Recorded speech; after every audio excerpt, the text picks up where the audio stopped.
Hello there, and welcome to our group's presentation of issues analysis for the company Goldman Sachs.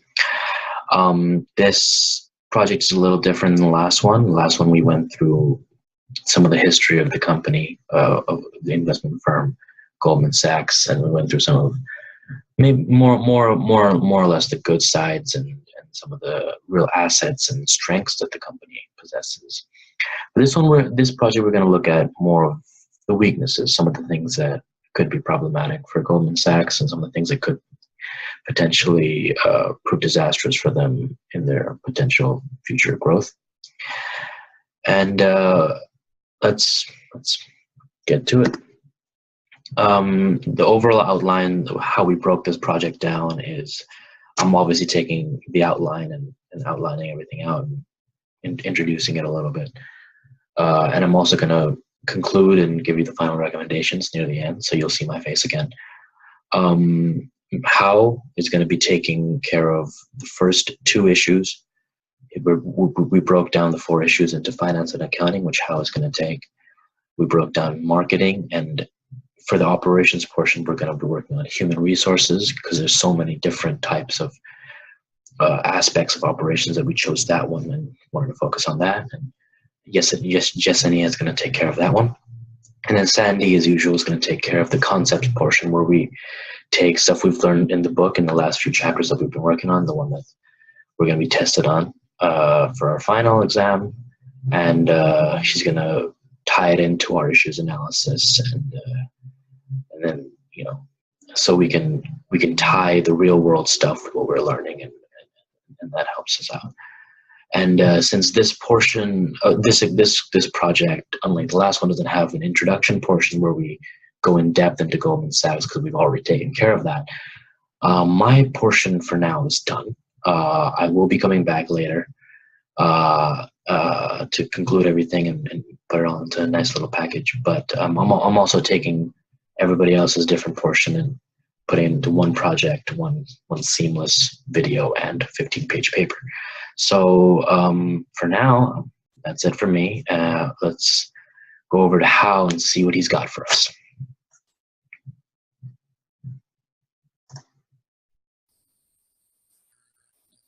Thank you, Cheyenne. Hello, my name is Hao. There have been several issues present at Goldman Sachs. The first issue they need to deal with is their ethics, because Goldman Sachs have lost its priority, which should have been generating profits for its shareholders, but instead their top priority is profit for themselves and the top-level management. There have been several different occasions where Goldman Sachs top-level management have gotten the company in trouble because of their unethical behavior, from taking advantage of the financial crisis to misleading investors into toxic deals they know is going to fail in the first place. Being known for having unethical behavior is terrible for business, because it ruins the business's reputation. And for large corporations, bad reputation means bad credit. Having bad credit is horrible for business the same way it is for a person. If a person with bad credit score applies for a loan, that person will most likely be denied of that loan. The same applies for companies. Good credit means more investments and more shareholders that believe in the company. Bad credit not only affects the business, it also affects employees as well. Take Enron, for example.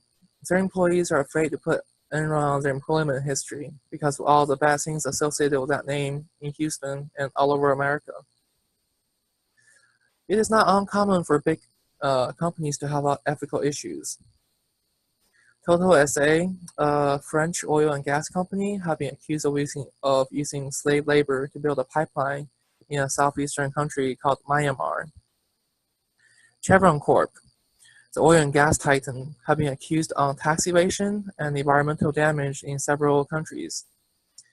Monsanto, the agriculture giant, they have been known to frequently sue small farmers for patent infringement, even if they're not using their seeds.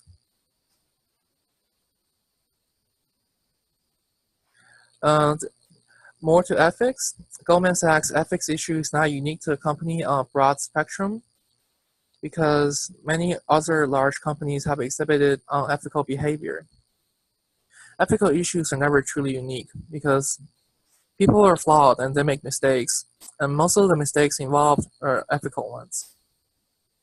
Goldman Sachs issue is unique in itself because it sold bad deals to the investors. Bad deals, as in the upper level management in Goldman Sachs knew the deals will fail, like the housing market will crash, and they still went down and marketed them as profitable investments and got people to invest in what was gonna eventually collapse. Because Goldman Sachs' unethical deeds, their own investors sued them for hundreds of millions of dollars. Goldman Sachs' response was to pay out the settlements and simply buy their way out of trouble. My recommendation was for Goldman Sachs to increase their ethical training, for them to have a better corporate culture, a healthier one, not just more profitable, but more caring for their shareholders and investors, and promote corporate social responsibility to all of the employees, including management. And another issue Goldman Sachs is facing is finance. They did not have a good start in 2016. In the first quarter, they experienced a $4 billion drop in revenue. And on top of that, the large lawsuits, the $1.7 billion lawsuit from the Timberwolf case, they settled that in mid-2016, around June or July-ish. And they paid the entire settlement. So they also paid $450 million in the abacus clause case. That was the housing market collapse, and then they got people to invest in it right before it collapsed. So they made a profit, but everyone else who they sold the investments to have lost a lot. And as a result, they were sued. The $1.7 billion is a Timberwolf case. Goldman Sachs sold a investment deal to an Australian hedge fund. And as a result of that deal, the hedge fund lost nearly $1 billion over a few months. Some of the money was retrieved, but they still lost a lot. So they sued Goldman Sachs for $1.07 billion. And that case was in court for quite a few years, and it was settled in 2016. How can the lawsuits affect Goldman Sachs? Well, the lawsuits amount to 17.8% of the company's net earnings. In 2015, the company's net earnings was around $6 billion, and they had to pay more than $1 billion just in settling lawsuits. It also lowers the firm's reputation as a whole, because with low reputation, they have low credit. With low credit, less people will invest in their firm, will invest in their investments, and it's overall bad for business. As a recommendation for Goldman Sachs, my only recommendation for them is to improve their ethics, because all of their issues originated from their poor ethical behavior. The company needs to change its corporate culture to a healthier one, to a better one, or they will continue to lose business. And with that, I will give the slides to Yesenia. Thanks, Hal. Now I'll be discussing two key functional issues at Goldman Sachs. One is marketing, and the second one is human resources. Let's get started. Goldman Sachs faces many risks that could hurt its future ability to stay strong in the investment world. When the bank takes risks, it's important for us to remember that it is its own money it is risking. One of the biggest issues the company faces is market behavior, because this affects Goldman Sachs in many of its different businesses. We pay close attention to the US stock market risk. Volatility Index, or VIX, is used as a measure of stock market risk. We know stocks have a tendency to rise or fall, and they always fluctuate. Fall of volatility has taken away some profit opportunities. A big rise in volatility could create liquidity and cause other problems. Goldman Sachs must balance these countervailing risks and avoid any losses for the future. Goldman Sachs has one of the biggest equity sales and trading businesses in the world that indicate that it has structural issues. Structural issues force new regulations that can cause the firm to be less profitable. The challenges that Goldman Sachs is facing are both cyclical and structural. Structural issues that they face include the trends towards more electronic trading. With these issues at hand, Goldman Sachs needed a new strategy. Goldman Sachs believed its answer lied in its client. Goldman Sachs is focusing more on its clients to help them arrange financing in the capital markets. The approach Goldman Sachs is taking is to adapt a more client-focused approach. Using market-based approaches helps identify strategies and ways to increase profits. Now, let's go ahead and discuss my recommendations for these marketing issues at Goldman Sachs. My recommendation is for Goldman Sachs to track financial operations closely by creating a management team with operations management to monitor the dynamic market. By having a tight relationship with operations management, it will increase the practice of analytical techniques when a problem rises in the company. I believe that operation analysts will create business models accordingly to have a significant impact in finance resources by making transactions with clients more efficiently. Having an advanced development in computing technology will benefit Goldman Sachs to keep its lead in the banking industry, cut costs, and make the sharing of information more quick, offering the ability to make decisions faster. Achieving financial optimization helps decide whether new modeling techniques approaches are required or if existing solutions are no longer appropriate. Now, let's go ahead and move into the human resources section.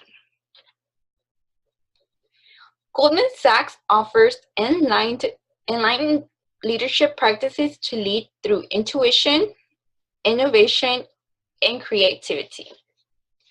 Goldman Sachs is known as a hard place to get hired, get promoted, and to remain with the company. So this is one of the biggest issues they have because many of their people who want to get hired, it's really hard and it's a rigorous process to get employed at Goldman Sachs. Some key aspects Goldman Sachs Human Resources Department seek in candidates are to anticipate change, adapt quickly, and make decisions amid uncertainty. Goldman Sachs prioritizes the management of diversity to ensure there is leadership, commitment, and accountability at all levels of the organization. Now, let's go ahead and discuss my recommendation for this issue in human resources at Goldman Sachs.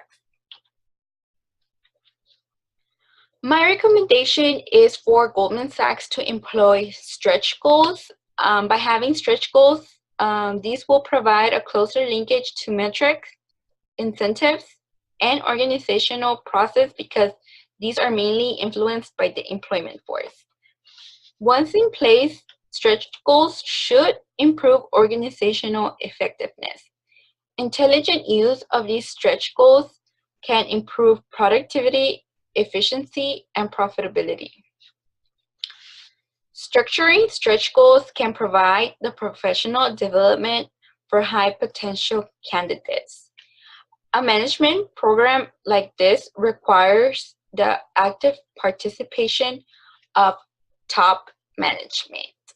So today I discussed two key functional issues. One was marketing and the second one was human resources. I provided my recommendations for these issues at Goldman Sachs. And now Sandy will enlighten you with the various concepts in our book, regarding this issues analysis. Thank you. Thank you, Yesenia, for explaining the marketing and human resources to us.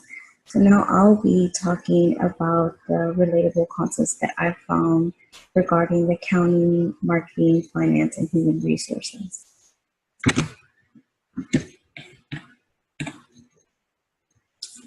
So for accounting, I did do a lot of research about the mergers and acquisitions that Goldman Sachs offers to their investors, which is why Goldman Sachs is actually known for 147 years. They've been known to be number one in M&A league tables. I read that in one of the articles while I was doing the research.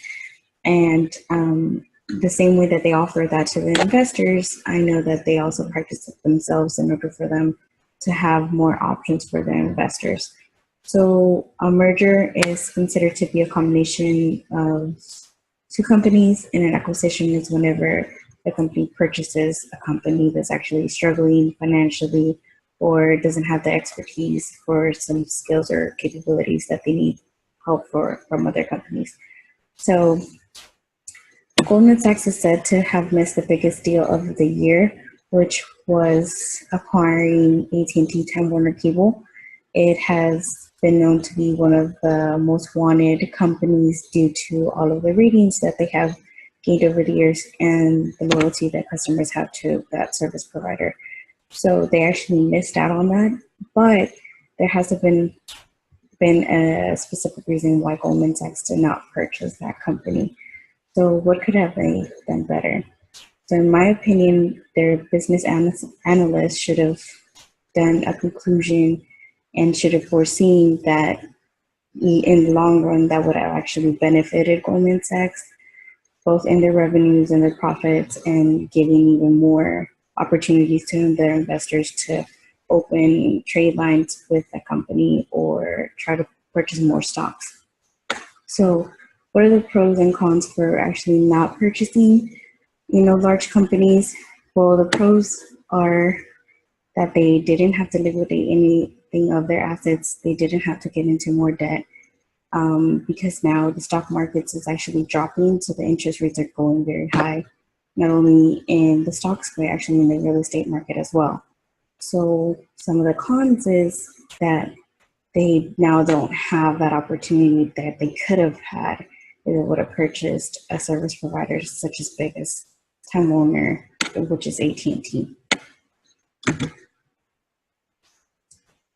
And now I'll be talking about the finance department. So Goldman Sachs can do a SWOT analysis, which is the strengths, weaknesses, opportunities, and threats, for their finance, which goes hand in hand with accounting. So some of the strengths that they actually have is that, Goldman Sachs is a very reputable company. They're financially stable, but some of the opportunities would be acquiring and taking new risks when purchasing larger companies or going into foreign markets that other investment banking have not even entered. So those are some opportunities that they do have. Some of the threats are legal issues and bribery that they may get from other companies or other investors that might damage their reputation in the long run. So in order for Goldman Sachs to have profitability is to have strategic alliances and financially, and in order for them to have that, they have to take higher risks. They have to close the gaps of other competitors that are out there, and they're ready to go ahead and provide those services for investors with large amounts of money. So financially, Goldman Sachs can do a little better to offer more products to their investors if they were to take higher risks. But if they take higher risks, of course, that's always either a good thing or a bad thing. That's just what in finance it is based around. So next, I'll be talking about the marketing. So for marketing, they are the department that brings out the knowledge of all of the products and all the services that Goldman Sachs offers. So they have to sell their products to investors. They have to make it seem that it's something that they actually need, that they will profit out of it. So a strategy that I had read in our book was the blue ocean strategy, which is to attract a new and higher market end by actually reinventing themselves, meaning that they would enter to a new market where no other investment banking has entered. And that way they will be the first ones to actually gain everyone's loyalty, and they would be the first ones to set the mark. And they wouldn't have to actually be fighting over the current demand. They'll be actually gaining everything from that new market segment that they'll be entering. Again, knowledge is key. So if they were to actually market to other foreign markets that are currently having issues or don't have any investment banking opportunities, Goldman Sachs would be the one to step in and take that advantage over other competitors. And that would actually put them above for a while, up until other competitors try to imitate Goldman Sachs step. And as you can see in the picture, red ocean and the blue ocean. So the blue ocean is either you jump in with everyone else on the right, on the left, or you jump right, which is with blue ocean, and go out of your comfort zone and you actually try something different. So in human resources, the main focus was strategic social responsibility, meaning that has been one of the biggest topics that has been going around in many corporations due to the environment importance that a lot of companies have been trying to do to stop polluting our environment and taking care of the work environments for the employees. So what are ways to strive operational excellence? That means, what is it that Goldman Sachs can do in order for their employees to see the purpose and the meaning of actually implementing the new strategies that they want to come up with? So in order for them to do that would be a reward system, either with their benefits, vacation, salary increases, more paid holidays or vacations. So that would be some of the reward system. And then having managers be more accountable for pushing the results that they need to meet and setting their expectations, and for everyone to have a clear understanding. Another method that I read that I believe that Goldman Sachs would actually benefit would be total quality management, which is also known as TQM, meaning it's never ending. They're always in the progress of trying to do something better. So there's never a thing as good enough. It is always continuous. So Goldman Sachs will never stop. They will always try to improve themselves. And that's what's going to actually make them be ethically sound for their employees and have them want more, to do more for their company, and strive to actually have closer bonds when they're investors and offer products and services that they actually believe in. So these are the few concepts that I found relatable to all the 4 departments, which is accounting, financing, human resources, and marketing. Thank you.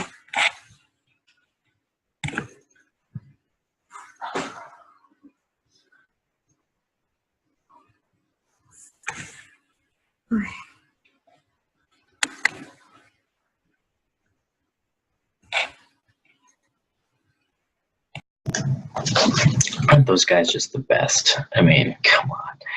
Thank you so much, Hal, Yesenia, and Sandy, for all your great input, great insight. Now it's time to wrap it all up. Here are the final recommendations that I have. As we heard from Hal and his great insight, ethics. Key, especially in their finance and accounting sections. This is one of the most important and recurring issues that they have and they have to deal with. When it comes to ethics, there's a gray area. It can vary from person to person and situation to situation. But when it comes to ethics, it doesn't change when it's an individual making an ethical decision in the real world or if it's a business making a decision, an ethical decision in the real world. It's all about morality. You know, what you feel is right, or what just is right and wrong in the world. You know, whether it be religious, or whether it just be spiritual, or whether it be personal. Your personal morals should influence the same decisions in your business life as in your personal life. And sometimes people don't understand something, where the ethical decisions you make may also help you in the long run. It might help your business image. It might help your business make more money. So it really is a win-win situation. And there's no reason not to do it. Just be ethical, and you know, you might even feel better making the decisions you make. And the things that Yesenia talked about with stretch goals, they're very important for the overall efficiency of the organization and the company. And the most important parts it can help are the organizational effectiveness, how effective the organization is as a unit, and professional development of the company. And this all ties back into the operations section, and specifically human resources. And if we feel that if Goldman Sachs is able to take these issues and take these recommendations and work on these issues, they might have a healthier time going forward, and a better future. But what do we know? We're students, right? And conclusion, to wrap it all up, we started with the four main issues of the four different aspects of the business, with finance, with accounting, with marketing, and in operations we had human resources. And so we ran down the various issues that they have, especially with the ethics side of it, and the more technical side with marketing and operations. With finance and accounting, it was more of a social thing. It was more of a psychological, with ethics and more personal responsibility, social and corporate responsibility. But with the marketing aspect, we delved into a little more nitty gritty, more real technical stuff, and we had the best of both worlds, which was great to see. We gave some recommendations, which you take it or leave it. Goldman Sachs has been around for decades. I'm sure without our recommendations, they will still be around for decades. But these are things that could help them in the long run. And you know, we're trying to be unbiased. We have nothing against Goldman Sachs. So you know, if they thrive, we may thrive as well.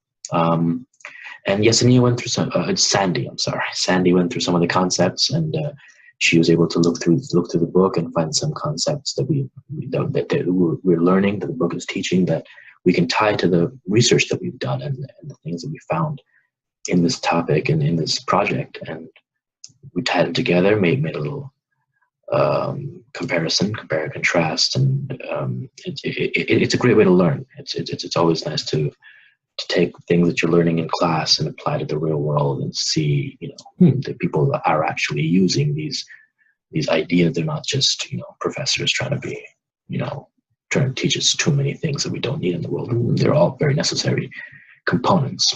And that's more or less it. This is our final project for this class, and it's been great working with these three guys and these three guys and gals, and Professor Pore, and that's about it. That's about wraps it up for us on this end, and hopefully you guys learned something. We sure did. And thanks again to everybody on the team.